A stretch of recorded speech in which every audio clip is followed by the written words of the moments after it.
Welcome to our second episode of NHCM News, where we keep you connected with climate stories locally, nationally, and internationally. First, some updates on what the New Haven climate movement is up to. NHCM will release our Climate Justice School Initiative proposal to the Board of Education soon.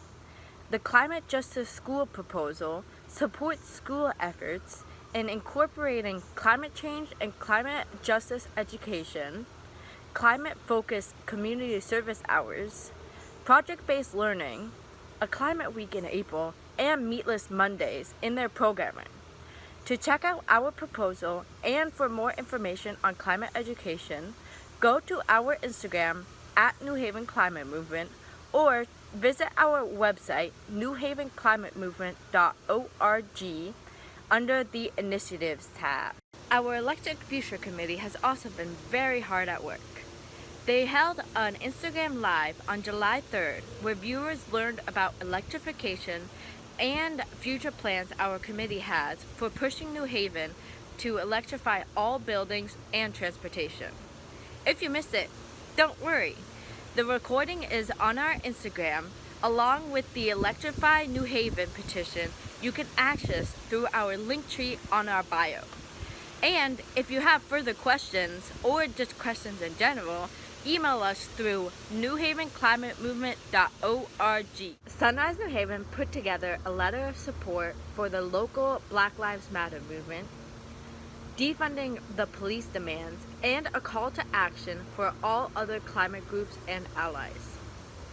Our last NHCM update is that we, as the New Haven Climate Movement, have co-signed this letter. For the full text, go to Sunrise New Haven's Instagram bio at Sunrise New Haven.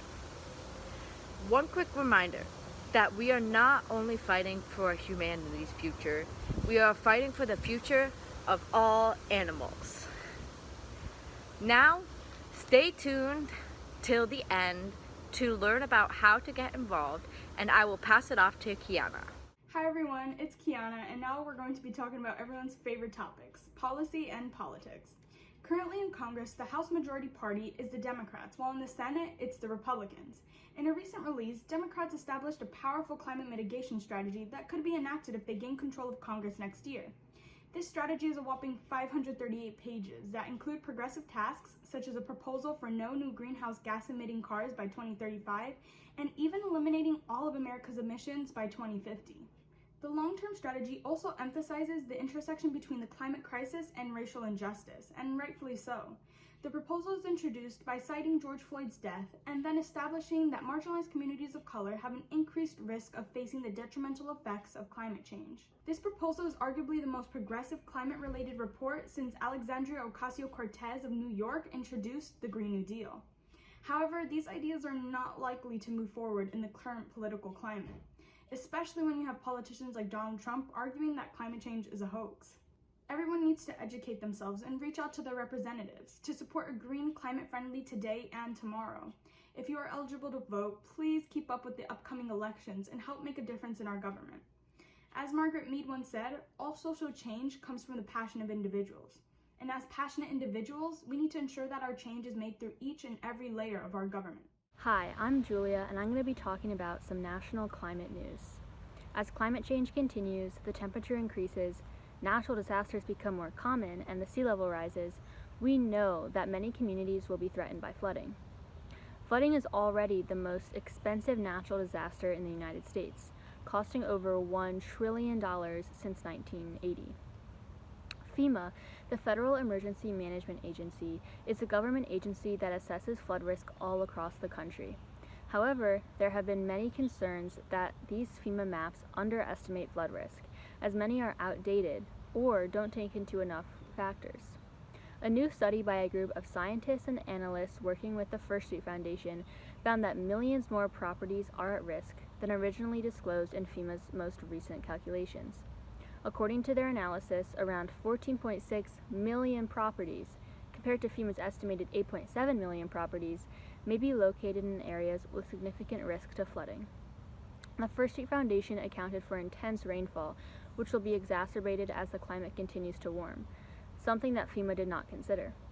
The First Street Foundation also took into account federal elevation and rainfall data, coastal flooding estimates from hurricanes, sea level rise, and smaller inland bodies of water. To check out the potential flood risks for your property, as outlined by the First Street Foundation scientists and analysts, check out floodfactor.com. Hello, my name is Elizabeth Seth, and I'm coming at you with some international news. Over the last 30 years, the South Pole has warmed more than 3 times faster than the rest of the world. Although the South Pole is in the coldest region of the world, it is obviously not immune from warming. Similarly, this summer, the Arctic Circle has already experienced an unprecedented heat of over 100 degrees Fahrenheit. Over the last 40 years, the world as a whole has warmed about 1.44 degrees Fahrenheit. In that same period of time, the Arctic has warmed about 3.5 degrees Fahrenheit. Scientists believe that this warming is happening so rapidly because typically the whiteness of ice and snow reflects on the sun's rays, which creates a cooling effect. However, as warming temperatures melt that protective layer, the Arctic gets hotter and hotter. The lower reflectivity leads to the more solar radiation being absorbed. Because of this, the permafrost, which is frozen Arctic soil that's stocked full of organic carbon, has begun to melt. This in turn releases more carbon dioxide into the atmosphere, which then speeds up climate change. So long story short, it's a huge mess. But that's what we're fighting to stop, right? Just goes to show how important what we're doing is. Alright, that's a wrap on international news. Now over some climate highlights. Hello everybody, my name is Avi, and last but not least we're going to be taking a look at our weekly climate highlights. These are actions worth praise, whether occurring at home in New Haven, in Connecticut, in the US, or anywhere in the world. This week we'll be starting off with some interesting news from the state of Minnesota, where a legal battle has recently ignited between the state's Attorney General, Keith Ellison, and several fossil fuel industry giants, namely ExxonMobil, Koch Industries, and the American Petroleum Institute. Over 2 weeks ago, Attorney General of Minnesota, Keith Ellison, sued these corporate leaders, these corporate giants, claiming that they had effectively deceived and defrauded the public as to the risks and realities of climate change. Though the potential damages of this case aren't yet specified, Ellison compared this situation to the 1998 battle between the state of Minnesota then and big tobacco companies, a settlement which ended up being a $7 billion loss for big tobacco. Alright, now we're going to switch to Bella, who's going to shed some light on a local politician and representative here in Connecticut who we think deserves some recognition for his stance on climate change and other issues. Hello, Bella here. I just wanted to take a second to talk about my favorite local politician, Justin Farmer.